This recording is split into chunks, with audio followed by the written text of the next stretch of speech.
my 99 Tacoma.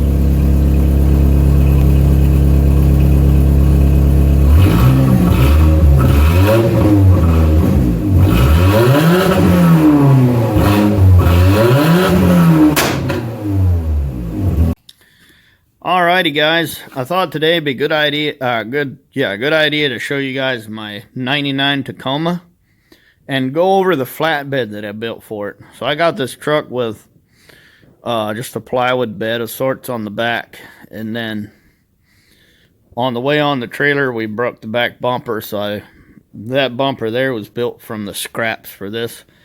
I've spent $380 for the materials for this, and then spent a few days welding it up. So everything except the back rack was built for this truck. So this bar across, the mesh, the bar up top, and 4 of these little legs all came with the back rack. It was from a Dodge truck that I bought from my friend Austin, and I thought I would take the back rack and keep it as a memory of all the good times we had. So what's it made of? It's this stuff right here. It's probably an 1/8 inch or something. It's pretty thin. And then the side surround is made of 2" by 2" 3/16 angle iron. And then underneath, get a light going.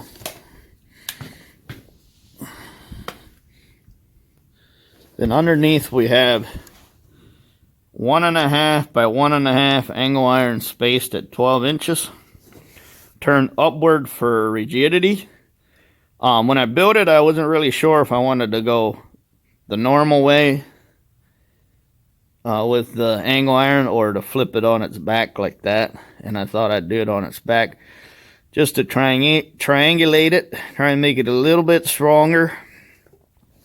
So then, since this frame was pretty much rooted, I decided to make my own standoffs. They're welded to the frame and then braced forward. They should also be braced back. I've backed into trees trying to maneuver in the woods and things. So, and then they're X-braced down to the spare tire holder, spare tire cross member. And the important bit is that the weight is directly over the spring hanger. Same with the front factory ones, also over spring hanger. So feasibly, you could take what I built here and just flip it around and weld at the bottom of the bed. And then this is a 1/2 inch by 1 inch just flat bar that I had, and I put that as an added just to help carry some more load. So you could feasibly take a 2 by 2 angle iron and use that as well for this particular one. The only thing is you'd have to notch it at the end so it doesn't have a big bump in the bed. And then we have a lip all the way around the edge. It's very nice to hook your ratchet straps in. And then all the way up front, there's one more major cross beam.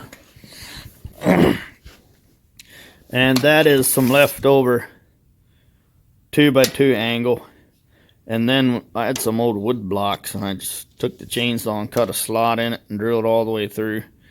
So you could be a lot smarter, a lot more creative with that if you like. But that's what I had. And that's worked well. I always thought that they're probably going to split at some point. But they never have. The highest weight I've carried on this bed was 3,000 pounds. Of barn dry traction aid. Yeah, they said, oh, I asked how heavy is it? Oh, is it a ton? No, it's 3,000 pounds. I'm like, well, okay. We're going to find out what she's made of tonight, boys. So, they set it on here, and I left the warehouse without strapping it because I figured it's so heavy it can't possibly slide. But it did. It slid all the way over to here. I felt the truck go off sideways, and I got out, and I could hear the tires scraping on the bed. So we drove that way. We drove up to the store, and then the guys got the forklift and pushed the skid over in the center again. So that worked really well. So it's hard to believe it held 3,000 pounds without caving in. But the important bit for me was to get the width. The width here. Gonna get the tape. See if I can get the tape stick there. Is almost 6 foot. Something happened. Maybe the sheet steel was a little on the marginal side, but 6 foot, and then the length.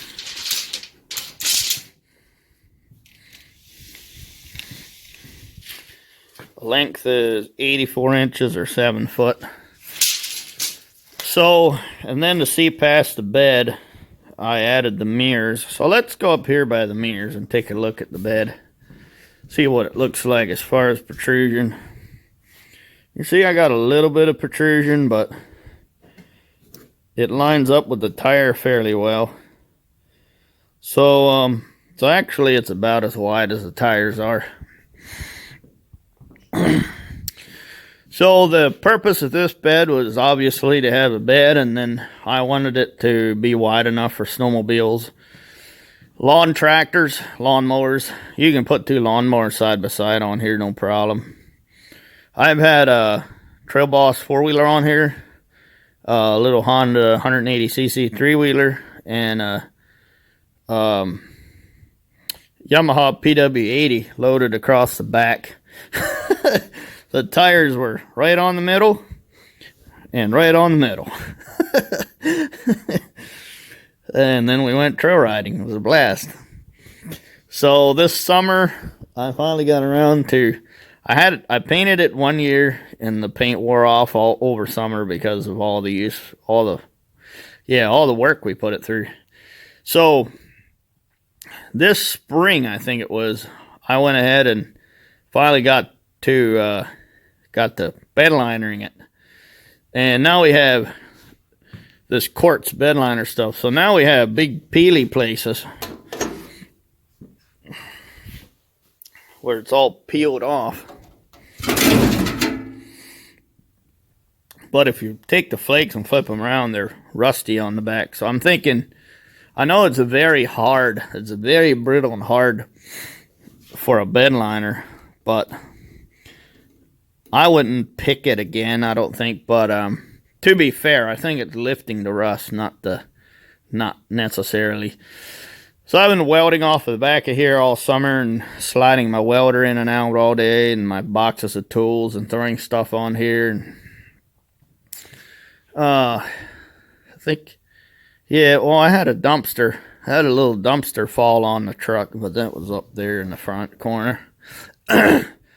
Just pried it out with the pry bar and got a new corner marker light. It was all good. The joys of owning a Toyota. An old truck that's paid for. Doesn't matter what happens to it. You use it, and it works. It works every day.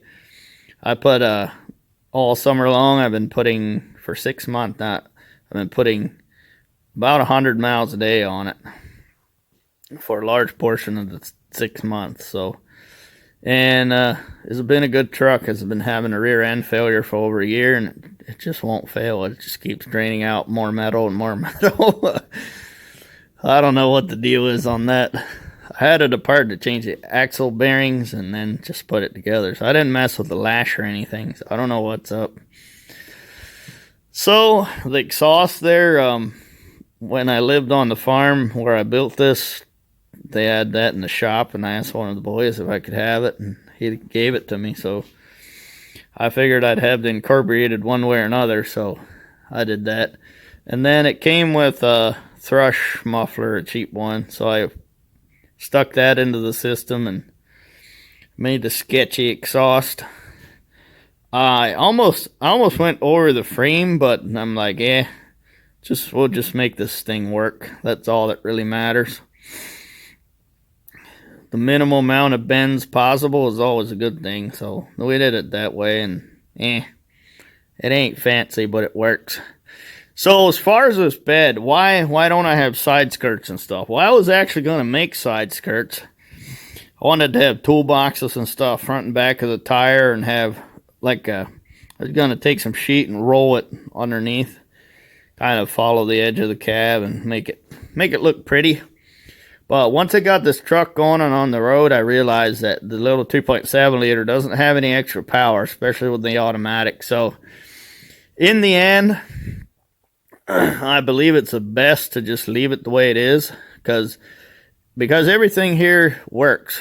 It's not a show queen.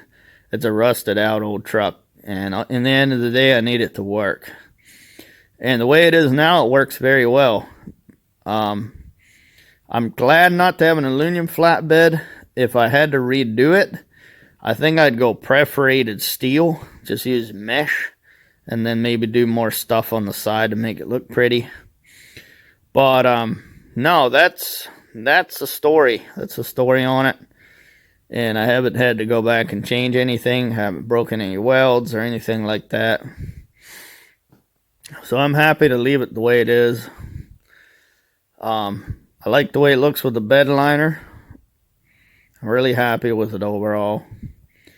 So hopefully, we'll see. Maybe someday I'll build a T100. And if we do end up wrecking this truck or anything like that, I'm going to be keeping the bed and the bumpers and the mirrors and the wheels. I mean, if you take the wheels, the bumpers, the bed off, and the snorkel and the mirrors, there's not a whole lot left of this truck that's worth anything. Maybe the 2.7 liter. They just seem to go and go and go. So anyway, I appreciate you guys watching this spiel, and I've given you the sizes and everything, the dimensions. You can go shorter or longer. I've gone this length to haul snowmobiles and stuff. It just barely works for a snowmobile. You get about 1.5 feet of overhang with a short sled. So what I did last winter is I took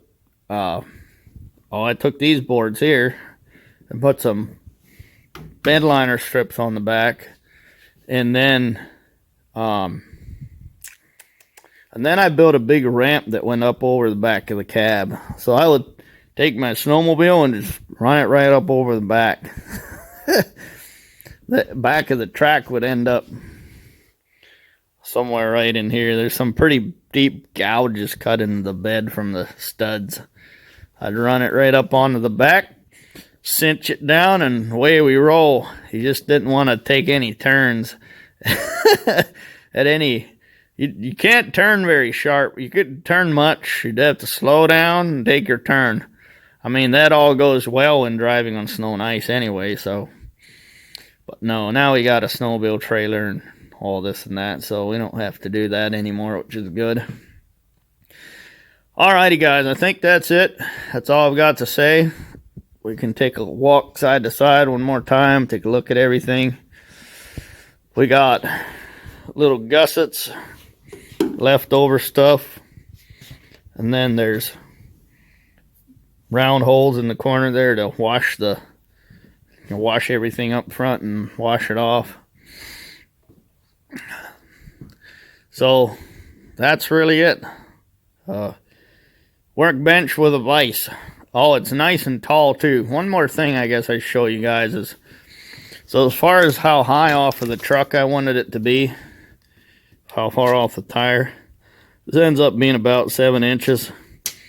And if I remember right, 7 inches should be the gap between the frame and the springs. I just went by that, basically, is what I went by. I wanted to make it nice and tall because these trucks have a very flexible leaf pack. And this is an on-road and off-road work truck. So, like I said, with 3,000 pounds of anti-slip barn dry on the back, it made it hit the bed. Not with it loaded in the middle, but with it slid over on the side. So, that's all the stuff. That's everything you should need to know. I mean, I see a lot of beds that are really low to the tire, and I don't like that idea at all because I've had this in the mountain where it articulated pretty hard, and it'll actually get right up to the bed. Even with the lower leaf spring flipped over the way I have it, the lower leaf spring flip was awesome. It was just the stuff for this truck. Carrying a big payload on the back, it would walk side to side going down the road. But with the leaf spring flipped, not a problem. As long as there's air in the tires, it'll go straight as a shot. It rides a little rough, but that's what I like it. It's a truck, not a car. If I needed a nice ride, I'd buy a car. So that's it. I would keep the bed up off the tire, because if you want to do what I do and you want to work it hard all week and then take it off-roading in the weekends, that's the way it works. Thanks for watching. I'll see you guys in the next video.